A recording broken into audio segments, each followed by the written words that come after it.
le Sunday Times a dévoilé la liste des 350 personnalités les plus riches du Royaume-Uni.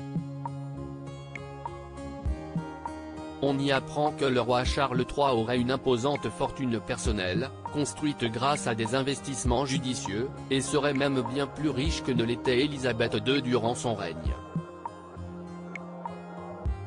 Charles III, roi en or massif. Depuis son arrivée au pouvoir le 8 septembre dernier suite à la mort de sa mère, le souverain britannique a mis en avant sa volonté de réduire les dépenses de la famille royale, souvent pointées du doigt par une partie du peuple. Son couronnement, prévu le 6 mai prochain, n'échappera pas à la règle, seulement 2,000 personnes ont été conviées à l'abbaye de Westminster pour assister à la cérémonie, contre plus de 7,000 pour celui d'Élisabeth de 70 ans plus tôt.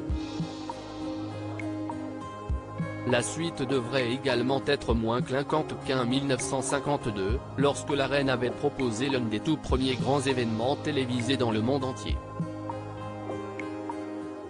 Si le nouveau souverain veut donner l'image d'une monarchie plus responsable, puisque sa richesse provient avant tout des taxes du peuple britannique, il ne devra pas pour autant se priver de se faire quelques folies avec sa fortune personnelle.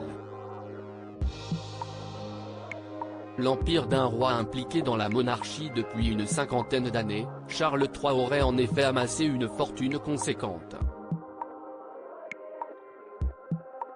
Selon le classement des 350 personnalités les plus riches du Royaume-Uni, publié dans les prochains jours par le Sunday Times, la fortune personnelle du roi d'Angleterre serait en effet estimée à plus de 670 millions d'euros, le plaçant devant David et Victoria Beckham ou encore Elton John.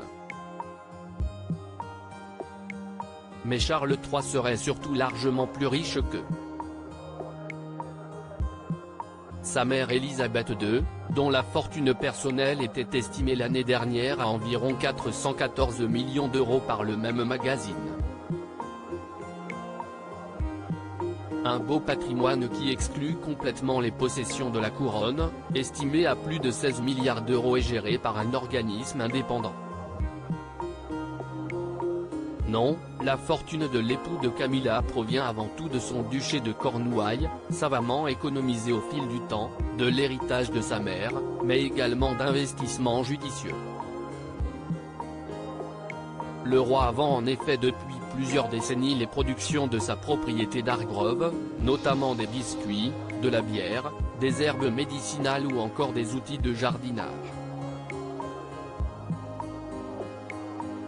Il est également à la tête d'un empire immobilier à Londres et dans les Cornouailles et a lancé des développements dans les énergies renouvelables. Un roi aussi vert que doré, dont la fortune devrait encore assurer l'avenir financier de plusieurs générations royales.